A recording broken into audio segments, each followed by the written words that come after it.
Hello everyone, welcome to JK exam cracker. तो guys atomic structure के हमने 2 part कर लिए थे, थर्ड पार्ट आज आया है। इसमें 31 से लेकर 45 क्वेश्चंस हैं और इसका मेन रीजन लाने का ये है कि देखो पहले 2 पार्ट थी, हम हर एक चैप्टर के 2-2 पार्ट्स ही निकाल रहे हैं वीडियो और ऑब्जेक्टिव्स के लिए। पर थर्ड पार्ट लाने का मेरा ये मोटिव है कि मुझे पर्सनली फील हुआ कि जो फर्स्ट 2 पार्ट्स थे उनमें काफी ज्यादा टफ न्यूमेरिकल और काफी ज्यादा हाई लेवल के न्यूमेरिकल्स ले लिए थे, जिसकी वजह से कुछ बेसिक न्यूमेरिकल, कुछ बेसिक टॉपिक्स और कंसेप्ट हमसे छूट गए हैं। ठीक है, तो इसी के लिए थर्ड पार्ट मैं लाया हूं आपके लिए एटॉमिक स्ट्रक्चर का, स्ट्रक्चर ऑफ एटम का। तो आइए स्टार्ट करते हैं। तो इसमें जो क्वेश्चंस मिलेंगे आपको, अगेन 15 क्वेश्चंस होंगे और ये इस तरीके से रिवीजन हो गई आपकी कि आपको सारा का सारा चैप्टर अच्छे से समझ आ जाएगा। ठीक है, वो जो पहले वाली 2 वीडियोस थी, क्योंकि ग्रेजुएशन लेवल का एग्जाम है, बाकी वाले जो भी भरे हैं तो वो जो है वो सारे के सारे एग्जाम ग्रेजुएशन लेवल के थे, जिसके लिए हम प्रिपरेशन करवा रहे हैं। तो उसके लिए जो हमने बुक रेफर की थी वो क्लास 11th और 12th की एनसीईआरटीज को लेके हमने किया था। पर ये जो हमने आपके लिए सीरीज लाई है, ये आपको ये बताएगी, ये सबसे फर्स्ट ऑफ ऑल ये बेसिक 9th और 10th की एनसीईआरटीज प्रॉपर सीबीएसई और जेके बोर्ड एनसीईआरटीज से कंप्राइज्ड है सारे क्वेश्चंस। कुछ क्वेश्चंस मैंने खुद भी क्रिएट किए हैं और इसमें जो ये सारे के सारे क्वेश्चंस आप देखोगे कि जो आपके हेल्थ इंस्पेक्टर और एजुकेशन डिपार्टमेंट के पेपर हुए थे, एग्जाम्स हुए थे, उसमें जो क्वेश्चंस आए थे वो कुछ इनसे सिंबलाइज करेंगे। मतलब ये कंफर्म होगा कि वो जो क्वेश्चन उन्होंने क्वेश्चंस के डाले थे वो मैक्सिमम टू मैक्सिमम या बहुत सारे क्वेश्चंस उनमें 9th और 10th के लेवल के थे, इसीलिए मैं ये वाला पार्ट लेके आया हूँ। ठीक है, ये गाइस स्टार्ट करते हैं। फर्स्ट क्वेश्चन इस यहाँ पर 31st क्वेश्चन है। ठीक है, आज के सेशन का पहला क्वेश्चन और सीरीज का 31st question. The first model of an atom was given by.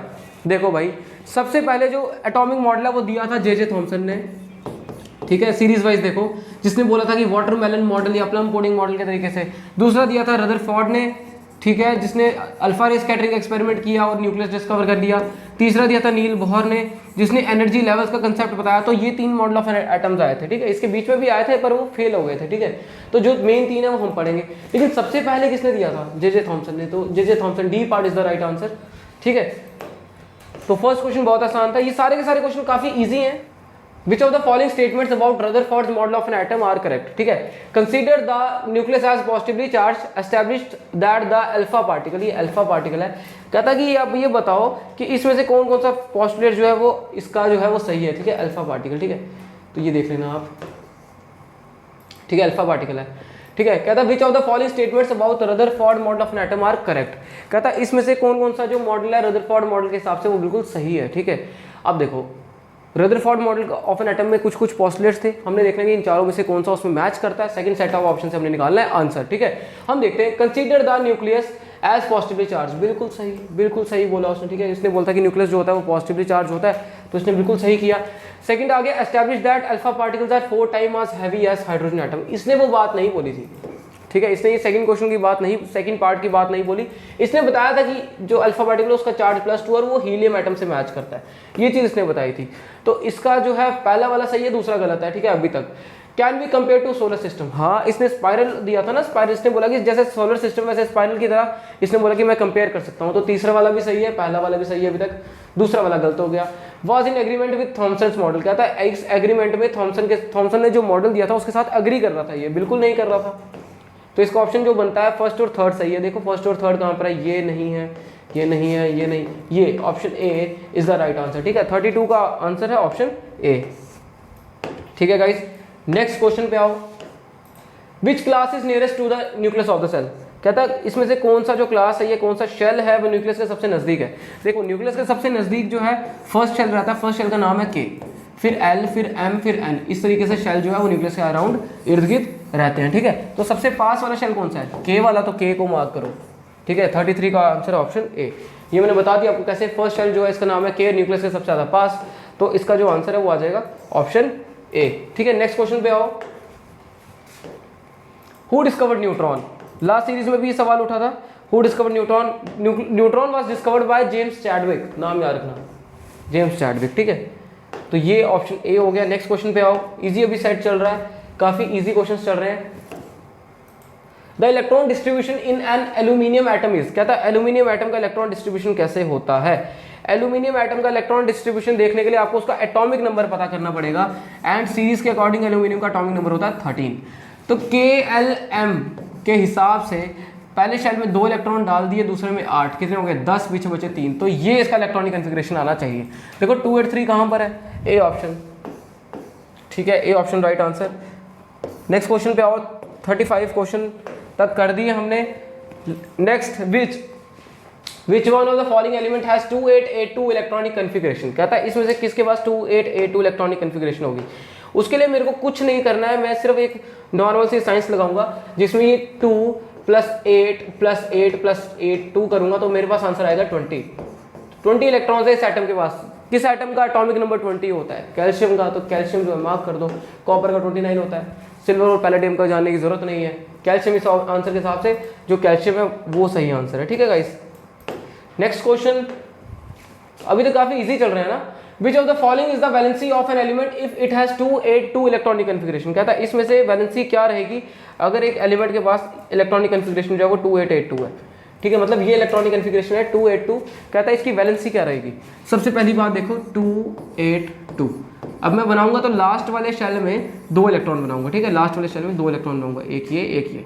मतलब बैलेंसी मतलब कितने इलेक्ट्रॉन देगा तो ये स्टेबल हो सकता है। तो ये एक ये वाला ये इलेक्ट्रॉन दे सकता है, एक ये वाला दे देगा, तो ये कुल मिला के 2 दे देगा। 2 इलेक्ट्रॉन जब दे देगा तो इसमें क्या होगा, एंड वाले शेल में 8 इलेक्ट्रॉन हो जाएंगे। या तो यहाँ पर ये 6 इलेक्ट्रॉन ले सकता है जो मुश्किल काम है, या तो 2 इलेक्ट्रॉन डोनेट कर सकता है। तो 2 इलेक्ट्रॉन डोनेट करना आसान है जिसकी वजह से ये स्टेबल हो जाएगा, ऑक्टेट एंड ड्यूप्लेट रूल मानेगा। तो ये वाला जो इसके हिसाब से जो वैलेंसी होनी चाहिए 2, क्योंकि कितने इलेक्ट्रॉन डोनेट कर सकता है 2। तो 2 आंसर है इसका। ठीक है, तो 37 का आंसर भी हो गया ए। चलिए जी नेक्स्ट क्वेश्चन पे आइए। An atom with 3 protons and 4 neutrons will have a valency of. कहता है एक एटम जिसके 3 प्रोटॉन होते हैं 4 न्यूट्रॉन होते हैं उसकी वैलेंसी क्या रहेगी। देखो वैलेंसी का न्यूट्रॉन से कोई लेना देना नहीं है, लेकिन एटॉमिक नंबर से बड़ा कुछ लेना देना है। कहता है एक एटम है जिसके पास 3 प्रोटॉन है। अच्छा 3 प्रोटॉन है मतलब उसका एटॉमिक नंबर 3 है, मतलब लिथियम की बात हो रही है। ठीक है, कहता है इसकी वैलेंसी क्या है। कर लो ना, इलेक्ट्रॉनिक कन्फिग्रेशन कर लो 2 और 1। ठीक है, पहले शेल में 2 आएंगे, दूसरे शेल में 8 आ सकते हैं, लेकिन एक ही इलेक्ट्रॉन बचा है इसके पास तो एक ही डालेंगे। तो 1 इलेक्ट्रॉन डोनेट कर देगा तब जाके स्टेबल होगा, या तो 7 इलेक्ट्रॉन ले सकता है। ये 7 लेना पॉसिबल नहीं है तो ये 1 इलेक्ट्रॉन डोनेट करेगा। तो लिथियम की वैलेंसी क्या आ जाएगी बच्चों 1। यहाँ पर 7 ऑप्शन भी याद है, 7 मार्क करके आएंगे, लेकिन 7 इलेक्ट्रॉन इसके लिए लेना मुश्किल है ना। 7 इलेक्ट्रॉन इसको देगा कौन, ये एक किसी को आसानी से दे देगा। 1-2 इलेक्ट्रॉन की एडजस्टमेंट हो जाती है, 3 तक हो जाती है, उससे ज़्यादा इलेक्ट्रॉन लेना देना मुश्किल हो जाता है। ठीक है, तो ये जो 7 इलेक्ट्रॉन है ये नहीं ले पाएगा या दे पाएगा, तो ये देगा कितने इलेक्ट्रॉन 1। ठीक है, तो इसका जो वैलेंसी का आंसर है वो है 1 इस क्वेश्चन के अकॉर्डिंग। Question number 39, H11 is named as. अभी मैंने लास्ट प्रीवियस लेक्चर में बताया था कि H11 जो है इसका जो नाम है इसको बोलते हैं प्रोटियम। तो देखो जहाँ प्रोटियम है, ड्यूटेरियम हो गया H12 इस तरीके से, ट्रीटियम हो गया H13, प्रोटॉन हो गया न्यूक्लियस के अंदर का पॉजिटिव चार्ज। ठीक है, जिसके वजह से पॉजिटिव होता है उसको बोलते हैं प्रोटॉन। तो ये आंसर है इसका ऑप्शन ए। ठीक है, नेक्स्ट क्वेश्चन पे आओ। The cathode ray experiment was done for the first time by. कहता है इसमें से किसी ने सबसे पहले कैथोड रे एक्सपेरिमेंट किया था। नाम है जे थॉमसन। करो मार्क बिना सोचे। रदरफोर्ड ने अल्फा रे स्कैटरिंग एक्सपेरिमेंट किया था। ठीक है, करो मार्क। अच्छा जी, इसका answer option B J Thomson. Next question पे आओ, लास्ट के 5 क्वेश्चन बचे हैं। How many neutrons are present in the nucleus of hydrogen atom. कहता है हाइड्रोजन एटम में कितने न्यूट्रॉन्स हैं। ये जो अभी हेल्थ और एजुकेशन डिपार्टमेंट का एग्जाम हुआ था उसमें सवाल आया था, इसका आंसर था 0। जो आपने मेरी सीरीज देखी होगी, जो मैंने अभी क्वेश्चंस की सीरीज डाली है उसके हिसाब से इसका आंसर 0 है। और सच में इसका आंसर 0 ही है, क्योंकि हाइड्रोजन एक्सेप्शन है, इकलौता ऐसा एलिमेंट पूरे के पूरे पीरियोडिक टेबल में जिस दैट हैज 0 न्यूट्रॉन। ठीक है, 0 न्यूट्रॉन। बाकी सबके पास न्यूट्रॉन होते हैं, तो हाइड्रोजन का जो आंसर है वो है 0। ठीक है, मार्क करो। अगला, विच of the following correctly represent the electronic distribution in the magnesium atom. अच्छा, मैग्नीशियम एटम की इलेक्ट्रॉनिक डिस्ट्रीब्यूशन बताने के लिए मैग्नीशियम एटम का आपको एटॉमिक नंबर पता होना चाहिए। Magnesium atom has atomic number of 12। मैं लिखता हूँ यहाँ पे। ठीक है, 12। तो इसकी जो एटॉमिक कन्फिग्रेशन आएगी वो आएगी 282। ठीक है, तो देखो 282 कहाँ पर है। ऑप्शन बी राइट आंसर है गाइस। ठीक है, 42 का आंसर है ऑप्शन बी। नेक्स्ट क्वेश्चन पे आओ। 43, number of valence electrons present in N3 negative ions. एक सेकंड गाइस, ये वाला क्वेश्चन चेंज कर दिया था, ये शायद से ओल्ड पीपीटी आ गई हमारी। ये सवाल चेंज कर दिया था, ये सवाल गलत है क्योंकि इसके ऑप्शंस गलत दे रखे हैं। ठीक है, तो अब नेक्स्ट क्वेश्चन करते हैं।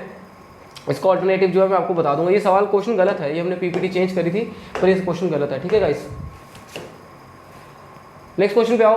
The number of electrons in an element X is 15। कहता एक एलिमेंट X है बना देता हूँ। कहता है एक एलिमेंट है x, ठीक है, बनाओ अच्छे से। देखो केमिस्ट्री करोगे ना, रिप्रेजेंटेशन से करना मजा आएगा, ठीक है। x कहता है इसके पास नंबर ऑफ इलेक्ट्रॉन जो है वो है 15, इसके पास नंबर ऑफ न्यूट्रॉन जो है वो 16। तो नंबर ऑफ न्यूट्रॉन अगर 16 है, 16 नंबर ऑफ न्यूट्रॉन है, इलेक्ट्रॉन 15, तो टोटल या प्रोटॉन 15, तो इसका मास नंबर क्या आएगा 31। तो इसको ऐसे लिखा जा सकता है, ठीक है। अब x 31 15 ये आना है, तो इसकी रिप्रेजेंटेशन देखो 31 15 का है, ये है ना, तो ऑप्शन ए राइट आंसर है। 44 का answer option A. Next question पे आओ, लास्ट क्वेश्चन। बीच में भी एक क्वेश्चन गलत हो गया, ठीक है, जो 43rd वाला था वो वाला गलत क्वेश्चन था, बुक में भी गलत था वो आंसर, मैंने मैच किया तो उसका आंसर कुछ गलत था, अजीबोगरीब दे रखा था, इसलिए वो वाला क्वेश्चन छोड़ दिया है। अगले क्वेश्चन पे देखते हैं, लास्ट क्वेश्चन है सीरीज का। Atomic models have been improved over the years. Arrange the following atomic model in the order of their chronological order. Rutherford atomic model, Thomson atomic model, Bohr's atomic model, ठीक है। कहता है कि atomic model जो है वो साल दर साल अच्छे होके एटम के जो मॉडल है वो आए गए, ठीक है। कहता है क्रोनोलॉजिकल ऑर्डर में कि पहले कौन सा आया, उसके बाद कौन सा आया, उसके बाद कौन सा आया, उसके सीरीज में बताओ। सबसे पहले आया जे थॉमसन का सेकंड नंबर वाला, ठीक है। दूसरे नंबर पे आया आपका रदरफोर्ड का फर्स्ट नंबर वाला, और तीसरे नंबर पे आया बोहर का। ये सीरीज चली है। सबसे पहले जे थॉमसन ने क्या स्टोरी बताई, इसने इलेक्ट्रॉन को डिस्कवर किया, ठीक है। फिर उसके बाद सेकंड नंबर पे रदरफोर्ड ने बोला कि इलेक्ट्रॉन के साथ साथ पॉजिटिव चार्ज भी होता है, इसने न्यूक्लियस को डिस्कवर किया। स्टेबिलिटी नहीं बता पाया था, बोहर ने स्टेबिलिटी बताते हुए एनर्जी लेवल्स की बात की, जिसको ऑर्बिटल बोला, इसने ऑर्बिट्स बोला, ठीक है। तो ये सारे के सारे एटॉमिक मॉडल है, ये क्रोनोलॉजिकल ऑर्डर है 213। तो 213 ऑप्शन देखो कहाँ पर है, 213 option C. Option C is the right answer, ठीक है गाइस। तो ये सारे के सारे क्वेश्चंस आपके लिए मैं लेके आया था। तो अब जो है हमने क्या कर रहा है, हमने ये सीरीज आगे कंटिन्यू करनी है, और इसके आगे जो कुछ चुने हुए चैप्टर्स बचे हैं वो भी हम कर लेंगे। और इसी तरीके से आपको सारे के सारे जो जितने भी सिलेबस के अकॉर्डिंग जितने भी आपको एमसीक्यूज के सेशन, चाहे वो फिजिक्स के हों, चाहे वो बायोलॉजी के हों, या किसी भी सब्जेक्ट के हों, वो आपको मिलते रहेंगे टाइम टू टाइम। तो हमारे साथ जुड़े रहिए, सब्सक्राइब करिए, लाइक करिए, कमेंट करिए, और कमेंट करके बताइए ज़रूर कि आपको ये वीडियोस हेल्प कर पा रही हैं। लाइक और कमेंट करोगे तो मेरे को पता चलेगा कि चलो सही है, कि मैं जो काम कर रहा हूँ वो आपको हेल्प कर रहा है, और मैं मोटिवेट होकर आपके लिए और अच्छा वर्क लाने की कोशिश करूँगा और अच्छे एमसीक्यूज क्रिएट करूँगा, ठीक है। तो thank you so much guys, आज के सेशन के साथ एंड करते हैं अपना, मिलते हैं नेक्स्ट वीडियो में, तब तक के लिए thank you so much and stay tuned for the next lecture.